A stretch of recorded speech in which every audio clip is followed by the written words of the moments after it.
They're in something familiar, but looking at something quite strange.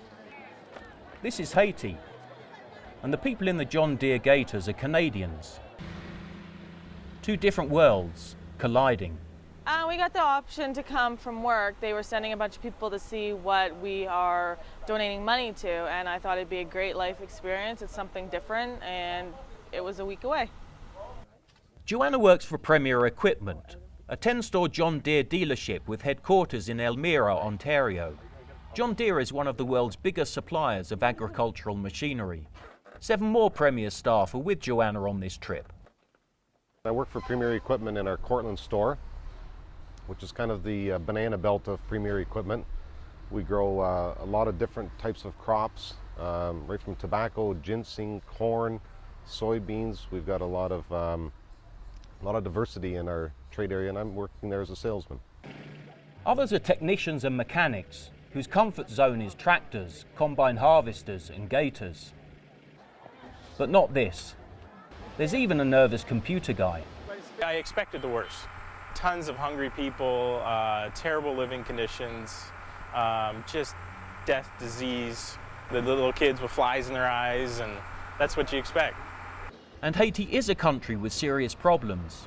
It's still trying to recover from an earthquake in January 2010, which destroyed much of its capital, Port-au-Prince, and surrounding areas. The quake killed more than 250,000 people and left hundreds of thousands homeless. Since then, there's been a major cholera outbreak and a few bad storms, which have also claimed lives. And UN soldiers are here to help keep the peace. It's not like we're in Afghanistan. I haven't seen any Taliban here. I mean, yeah, there's an armed guard here, but I'm not really scared. I feel fairly safe here. These confident words of a salesman are echoed by the philosophical ones of a mechanic. I don't feel like I'm a target of any personal danger, right? And the drive out here, falling off a cliff would be the worst thing that would happen, right? Rod's talking about the drive to Duchety, a remote village on Haiti's southwestern tip. The journey does have some steep drops, and cars do sometimes fall off them. It'll be the Canadians' first trip outside Port-au-Prince. I like adventure, I guess. This would be a lot of adventure. And it's being provided by a Canadian-Haitian organisation, FIDA PCH, which has been working with farming cooperatives in rural parts of Haiti for the past 30 years. News talk about Haiti on the bad side of Haiti, so we invite these people to go in the countryside so that they can. So this is a north part of Haiti where they have people who work hardly to make a living, and they are decent people, not only shooting in the slums or garbage in the street of Port-au-Prince. And so it was onto the streets of Port-au-Prince that these 8 Canadians went to see this other part of Haiti. They were joined by Creole translator Sarah Coe and Canadian professor Ruth Gertz, who joined the group to research a course on international development. And it wasn't long into the drive to Duchety when she was asked one of the big questions of development work in Haiti. What's the best way to help? They all ask for $1. Again. What do you say? Again? Again is I don't have anything. You use your hand like that. Say so. Yeah. Again? Again. Again. Yeah, I don't have anything. Nothing. I've heard Betsy say that Haitians consider themselves poor because we tell them they're poor, and I can see that being here now, see why that is so true. Bonjour. Betsy Wall is the executive director of FIDA PCH. Its Canadian arm, the Foundation for International Development Assistance, based in Waterloo, Ontario, hosted this 7-day adventure to Haiti. It was a different approach to a lot of the ways that people do charity work. A lot of times, as I was planning on coming, everybody would say, what are you going to build, what are you going to do? And you often question, why do you go into a country where there's high unemployment and take jobs away from people? And I've often wondered that, and FIDA really seemed to appeal to me in that sense. And it didn't look like these foreigners would be taking jobs away from Haitians anytime soon.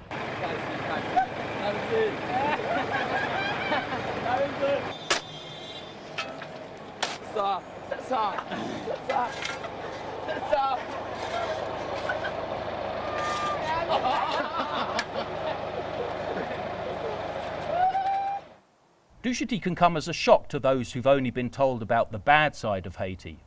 For example, that most of the trees have been cut down for charcoal, Haiti's preferred fuel for cooking. But in Douchety, it's still quite green. Things grow here, and even a computer guy understands the importance of that.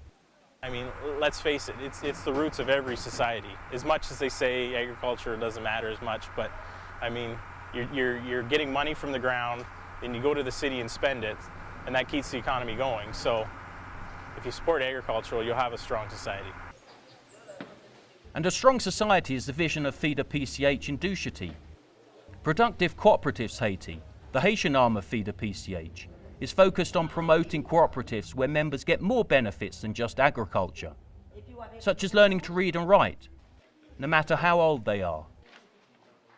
Every now and then the cooperatives have what's known as an open space, a time for talking about the issues that matter in Douchety, and a time for listening. Cette fois, m'a venu Douchety avec Zanmi Moins, okay? Tout le monde sorti Canada, okay? Hey, Jeff? A lot of people look down on them, the Haitians. A lot of people think that they're not the brightest, like just because nobody knows any different. And the ideas that came out of that open space was just blew me away. The people in this open space had come together to talk about the big challenges facing their community and to vote on their priorities. No subject received more votes than agriculture. I was impressed with the way they think and process. We face a lot of the same things in Canada as far as where we market what we produce and how we get it there, and the healthcare systems, and it's a human problem. And here was another one, the unexpected problem of getting back to Port-au-Prince. The drone was saying that we had 110 millimeters just this morning. So accumulated from last night, we might be 160 to 180 millimeters. It's a lot. How long will it take for this to go down? Well, I guess that's to stop raining first. I don't know. I said to you, if the rain stops, maybe it will take 5 hours. But if the wind keep on raining, you can stay 3 days. Well, Mbalel. Well, droite. Okay, yeah. Diesel.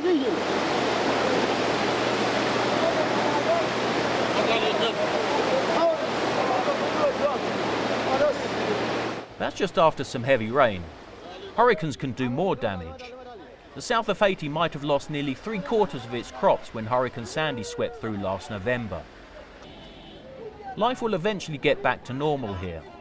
Life will also get back to normal in Port-au-Prince after the earthquake. But it's taking time. Over 300,000 people are still thought to be living in tents, although some of the biggest camps have been cleared. 63-year-old Paul Hebert is a senior member of the Premier Group. You live in your own little world most of the time, and you can get caught up in the rat race. And you take a break, do something different, different culture like this, and you internalize it and say, okay, where am I? What are my priorities in life? And do I need all this stuff when I see that people are happy without it?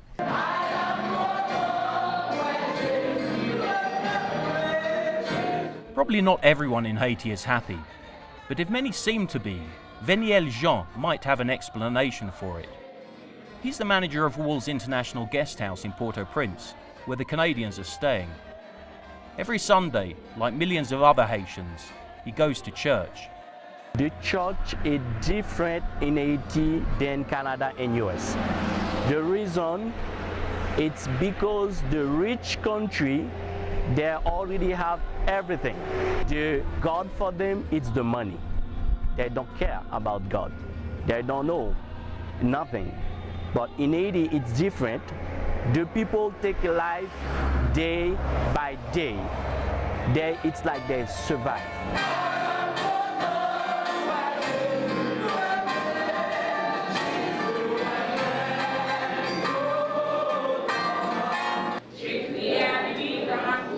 And with the morning worship over, the evening worship could begin.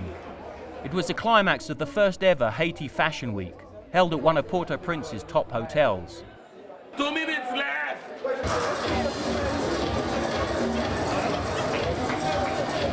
The event showcased the talent of Haiti's designers and showed that Haiti might not be all that it seems to be.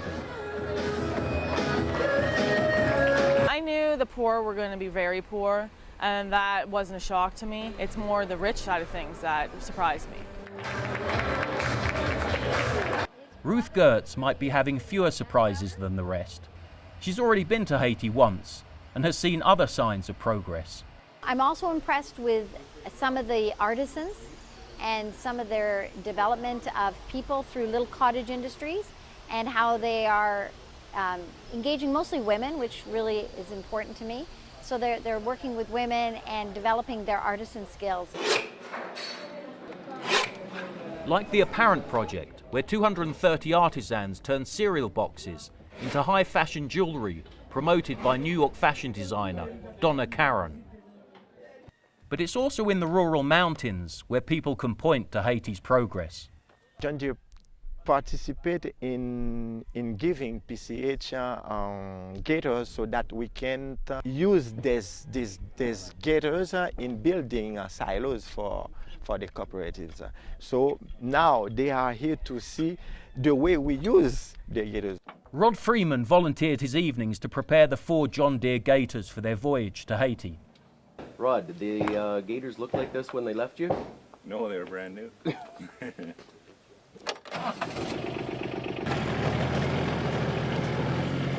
And now he's driving them up this mountain to Font-Baptiste to see exactly what they've been through in Haiti. It was absolutely amazing and breathtaking when you got up there and you could see on one side the ocean, and you could hardly tell where the ocean met the sky kind of thing. These silos couldn't have been built without the gators' help. And cooperative leaders say they've already changed lives and communities.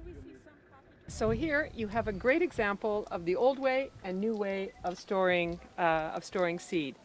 So the old way, so pre-silo, is what you see over there in the trees. They collect the cobs, at the base, and they pull it up, kind of section by section. Yep. And so someone's up in the tree and they pull it up. Wow. And that's how they store it. Jeff Kaler is himself a keen farmer. My farm is 35 acres. It's too small to make a living off of, but it's too big to walk away from. I don't want to walk away, just let it go. I'm interested in exploring new crops and market garden and stuff like that. And the people here are very similar. Because they've only got a few acres, they got to do the best to survive on that acreage. And I'm interested in seeing what they're doing. And Paul Hebert will be bringing this message back from Haiti for his 5 grandchildren. Broaden your horizons. Don't live in your own little world. There's so much out there. There's so much to learn, so much other people can teach you that you become a better person for it. So what have these Canadians learned about Haiti? After all, when 2 different worlds collide, the results can be unpredictable. Who was it? Was it Betsy or? Yeah, I think Betsy asked. Yeah, she says, do you feel poor? Or are you poor? Is your country poor? She said, no, we're rich. Right? And I think that really surprised me that wherever you go, you're going to see some people asking you for food and asking you for money and all that kind of stuff. But by and large, when you talk to these people, they don't feel or act poor at all. When you start accepting stuff from everybody, expecting people to give you stuff, it's a strike against your pride. Whereas if you can do it yourself and be more self-sufficient, that'll boost your pride, and that's big to them. For these visitors, the gamble of coming to Haiti seems to have paid off, because when Haiti wins, others also seem to win. Might as well go for Haiti this time. Yeah!